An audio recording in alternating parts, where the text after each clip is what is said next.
Hello my dear friends, আজ আমি মাদ্রাসা service কমিশনের গ্রুপ ডির ইন্টারভিউ যে হতে চলেছে তার সর্বশেষ যে পর্ব সেই বিষয়ে একটি ভিডিও করব এবং কিছু কোশ্চেন আপনাদের সঙ্গে আলোচনা করব। কোশ্চেনগুলো ইংরেজিতে হলে কী ধরনের হবে সে বিষয়ে আপনাদের কনফিডেন্স যেন পুরোপুরি ক্লিয়ার থাকে, এই জন্য ভিডিওটি করছি। আপনারা মনোযোগ দিয়ে শুনবেন। ভিডিও শুরু করার আগে আমি স্বামী বিবেকানন্দর একটি উক্তি দিয়ে ভিডিওটি শুরু করব।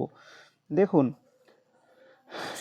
স্বামী বিবেকানন্দ বলেছিলেন যে যে নিজেকেই বিশ্বাস করে না সেই নাস্তিক। দেখুন, মানে আপনি যদি বিশ্বাস করতে না পারেন যে আমার চাকরিটি হচ্ছে, তাহলে তো আপনি নিজেই নিজের সঙ্গে প্রতারণা করছেন। তার মানে যে নিজেকেই বিশ্বাস করে না বন্ধুরা, সে কোনো ধার্মিক নয়। তাহলে আপনি যদি একজন ধার্মিক মানুষ হয়ে থাকেন, তাহলে অবশ্যই আপনার হাত পা কাঁপবে না ইন্টারভিউয়ে এবং আপনি স্বাচ্ছন্দ্য বোধ করবেন। ঠিক আছে, আমার ভিডিওটি শেষ পর্যন্ত দেখবেন। কম্পিটিশন যতই থাক, আমি জানি অনেককে ডাকা হয়েছে, প্রায় 3233 জনকে ডাকা হয়েছে।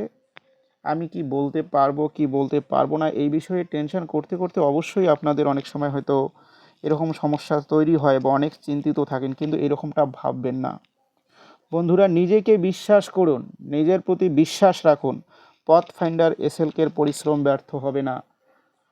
আমি আপনাদের সঙ্গে আছি, সেই পরামর্শগুলো অবশ্যই দিব এবং তুলে ধরব কিছু কথা বক্তব্যের মাধ্যমে। পজিটিভ থাকুন। আমি আগেই বলেছিলাম, ইন্টারভিউ কক্ষে প্রবেশের আগে অনুমতি নিয়ে প্রবেশ করুন। ইন্টারভিউ কক্ষে যখন প্রবেশ করবেন তখন আপনারা অনুমতি নিয়ে প্রবেশ করবেন।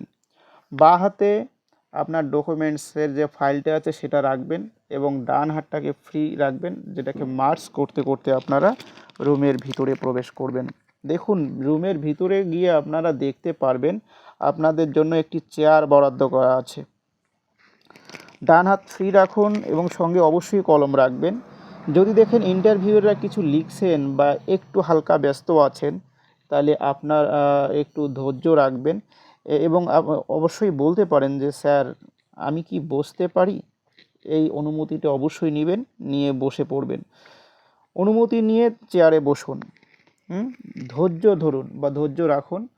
আপনাকে প্রশ্ন অবশ্যই করা হবে, একদম তাড়াহুড়া বা ব্যস্ত হবেন না।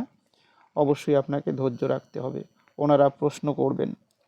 যেমন আমরা আত্মীয়ের বাড়িতে যাই, আমাদেরকে প্রথমে কি জিজ্ঞাসা করা হয়, বাবু তোমার নাম কি। তোমার আত্মীয় স্বজনরা এভাবে সাধারণত জিজ্ঞাসা করে থাকেন, কিন্তু এখানে এরকম করে জিজ্ঞাসা করা হবে না। এখানে বলা হবে আপনার নাম কি। দেখুন, অনেকটা সেম। আমরা নতুন আত্মীয়র বাড়িতে গিয়ে কথা বলার সময় কি আমাদের হাত পা কাঁপে? নিশ্চয়ই কাঁপে না। এখানে চাকরি পাওয়ার টেনশন থাকে না। তাহলে আপনারা অবশ্যই মনে রাখবেন যে আমি যেন একজন নতুন আত্মীয়ের বাড়িতে এসেছি, ওনারা আমাকে আমার নাম পরিচয় ইত্যাদি জিজ্ঞাসা করবেন। তাহলে এখানে যখন আপনাকে বলা হবে আপনার নাম কি বা আপনার নামের অর্থ কী বা আপনার পরিচয় চাইবে, তখন আপনি আপনার আত্মীয়র মতো মনে করে তার দিকে চোখে চোখ রেখে প্রশ্নের উত্তরগুলো কনফিডেন্সের সহিত দিবেন। এবং সঙ্গে বলি, পাশাপাশি অন্য টিচাররা যদি থাকেন তাদের দিকেও তাকিয়ে আপনারা উত্তরগুলো অবশ্যই দিবেন। অনেকেই বলেন যে না, মাথা ঘোরানো যাবে না। আপনি মাথাটাকে হালকা মুভ করতে পারেন, একজন টিচারের দিকে শুধু তাকিয়ে থাকবেন তা নয়, আপনি অন্য টিচারের দিকে মাথাটাকে একটু মুভ করে তার দিকে তাকিয়েও উত্তর দিবেন। ইন্টারভিউয়ার ইংরেজিতে প্রশ্ন করলে এবং আপনি যদি ইংরেজিতে উত্তর দিতে স্বস্তিবোধ না করেন, তাহলে অনুমতি নেবেন, স্যার আমি কি বাংলায় বলতে পারি। তারপর উত্তরটি বলবেন। কোলের উপর হাত রাখুন বা পায়ের উপর হাত রাখুন এবং উত্তর দেওয়ার সময় আপনারা হাতটাকে হালকা আপনি আপনার পায়ের উপরেই মার্চ করে উত্তরগুলো দিতে পারেন। যদি একেবারে শক্ত হয়ে বসে থাকেন, তাহলে এমনটা হতে পারে যে আপনার জড়তা তৈরি হবে, আপনার জড়তা দূর হবে না, এর সঙ্গে মুখ এবং হাতেরও জড়তা তৈরি হবে। দেখুন, আমার লেখাগুলো সম্পূর্ণ দেখা যাচ্ছে কি না আমি জানি না, কিন্তু আমার কথাগুলো শুনবেন অবশ্যই। দেখুন, যদি কোনো রকম রাজনৈতিক প্রশ্ন হয়, আমি ইংরেজি প্রশ্নগুলো যাওয়ার আগে 2-3টি প্রশ্ন রেখেছি, এগুলি প্রশ্নের উত্তর কিভাবে সলভ করবেন। যদি কোনো রাজনৈতিক প্রশ্ন হয় বা ধর্ম বিষয়ে প্রশ্ন হয়, বন্ধুরা অবশ্যই আমি অনুরোধ করে বলবো এই রকম বিষয়ে আপনারা মানে উত্তর দিতে যাবেন না। দিতে গেলেই যদি আপনারা একটা ভুল পয়েন্ট বলে থাকেন তাহলে আপনার সম্পর্কে বিরূপ মনোভাব তৈরি হয়ে যেতে পারে। দেখুন, আপনি একটু স্কিপ করিয়ে যেতে পারেন, বুদ্ধির সহিত উত্তর দিতে পারেন যে স্যার এই বিষয়ে আমি জানি না, খুব একটা জানি না। তাহলে কি হবে বলুন? সব বিষয়ে জানি এই দক্ষতা দিতে গিয়ে, সব বিষয়ের প্রশ্নের উত্তর দিতে গিয়ে আমরা যদি কখনো গোঁড়ামি ভাব দেখিয়ে বসি, তখন ইন্টারভিউয়াররা বুঝে নেবেন এই ব্যক্তির মধ্যে ধর্মের গোঁড়ামি ভাব আছে। তো আপনারা এরকম গোঁড়ামি ভাবে যাবেন না। এই ধরনের প্রশ্নের কয়েকটি আমি রেখেছি এখানে দেখুন। আপনি কি মনে করেন যে ভারতবর্ষের মতো জায়গায় মাদ্রাসা শিক্ষা থাকা উচিত? এটা তো ইসলামিক শিক্ষা ব্যবস্থার মধ্যে পড়ে। তাহলে আপনি কি মনে করেন যে ভারতবর্ষের মতো জায়গায় ইসলামিক শিক্ষা ব্যবস্থা থাকা উচিত? আপনি এই প্রশ্নের উত্তরে যদি হ্যাঁ বলেন তবুও আপনি সমস্যায় পড়তে পারেন, যদি আপনি না বলেন তবুও সমস্যায় পড়তে পারেন।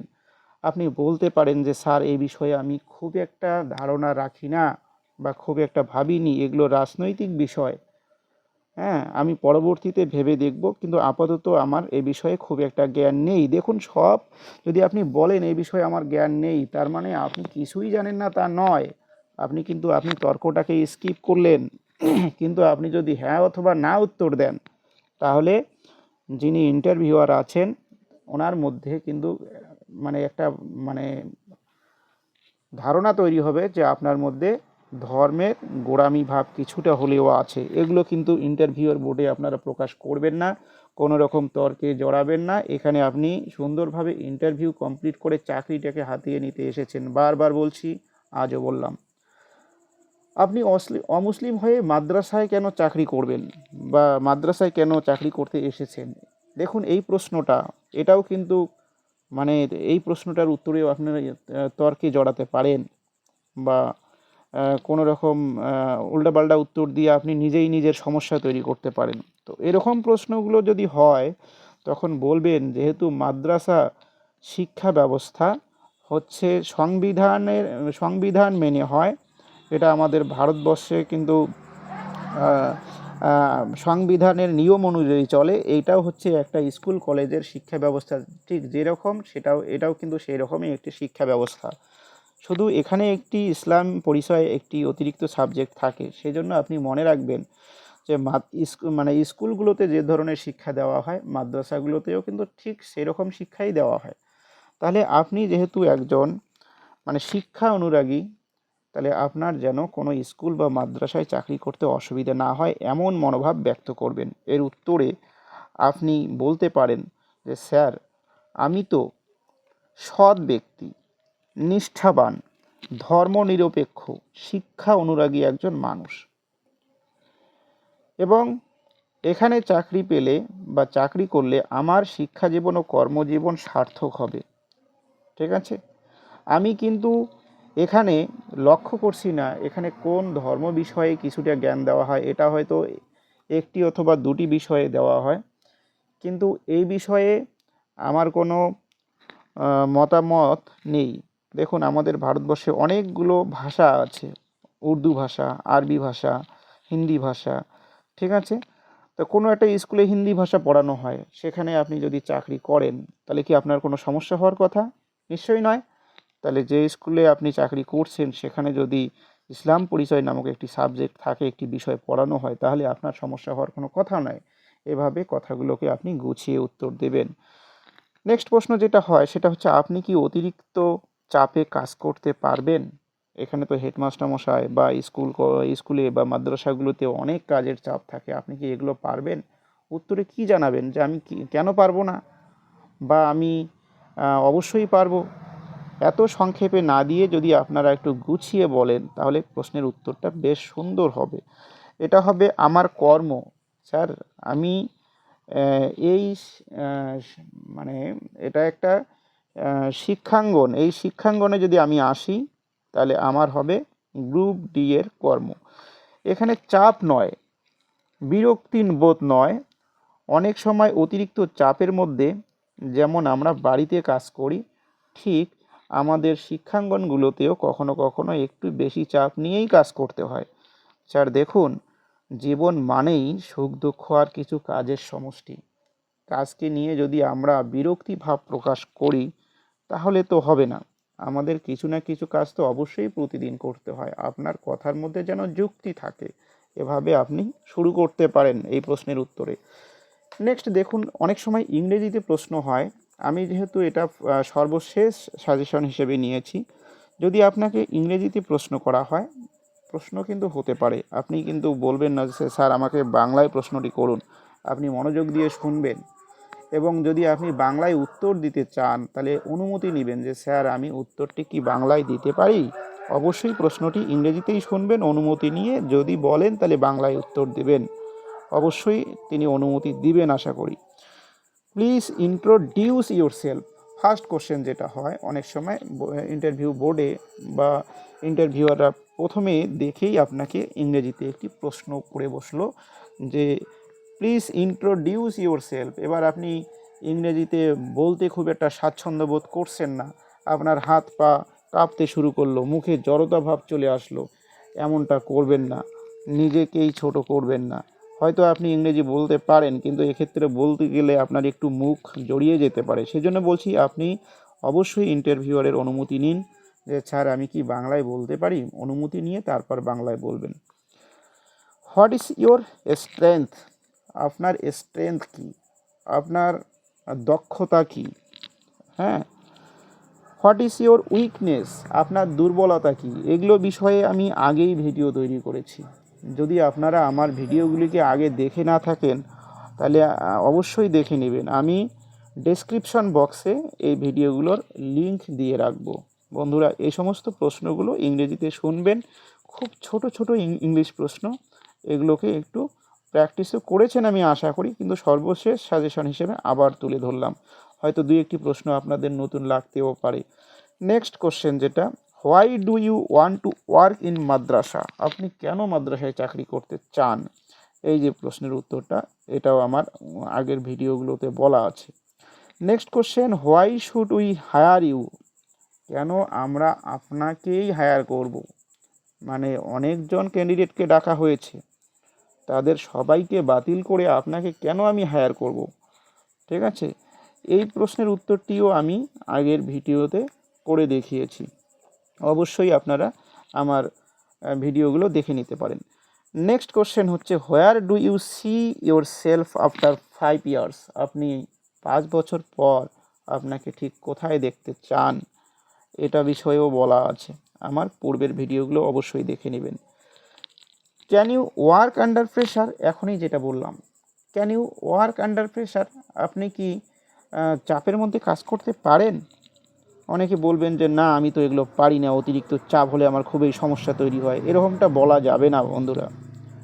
Next question, how did you celebrate your last birthday.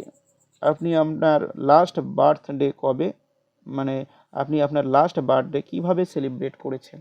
আপনি কতজন বন্ধুকে ডেকেছেন, কতজন পাড়া প্রতিবেশীকে ডেকে আপনার বার্থডেটা কীভাবে সেলিব্রেশন করেছেন, সেটাকে অবশ্যই একটু বাংলায় গুছিয়ে বলবেন। অবশ্যই প্রশ্নের উত্তরটি বাংলায় দিলে অনুমতি নেবেন।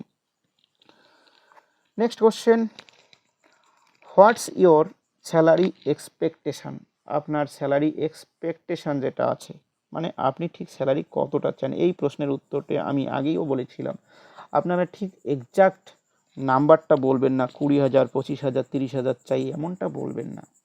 ঠিক আছে, আপনারা বলতে পারেন as per norms of Madrasa board বা রুলস অ্যান্ড রেগুলেশন, মানে এরকম করে বলতে পারেন। মানে WB MSc rule and regulation অনুযায়ী, হ্যাঁ, একজন গ্রুপ ডি পিয়ন পোস্টের যতটা বেতন হয় সেটা হলেই আমার চলবে, এরকম করে উত্তরটা দিতে পারেন। এক্স্যাক্ট নাম্বারটা না বলাই কিন্তু অনেকটা ভদ্রতা। নেক্সট হচ্ছে, do you have any question. সবশেষে যে কোশ্চেনটা বলা হয় সেটা হচ্ছে, do you have any question, আপনার কি কোনো কোশ্চেন আছে বা জানার আছে। এই কোশ্চেনটি অবশ্যই আপনাদের কিছু না কিছু জানার বিষয় থাকতে পারে। ঠিক আছে, আপনি সর্বশেষ প্রশ্নের উত্তরটি অবশ্যই ইন্টারভিউকে বলে আসবেন। আরও কয়েকটি বিষয়ে বলতে চেয়েছিলাম, কিন্তু এগুলো বিষয়ে আমি আগেই যেহেতু ভিডিও তৈরি করেছি, তাহলে আজকে এই পর্যন্তই আমি শেষ করে দিচ্ছি। ভিডিওটি কেমন লাগলো বন্ধুরা শুনে অবশ্যই আমার ভিডিওটিতে একটু লাইক দেবেন এবং নতুন হয়ে থাকলে সাবস্ক্রাইব করে নেবেন। থ্যাংক ইউ বন্ধুরা, আজকে এই পর্যন্তই।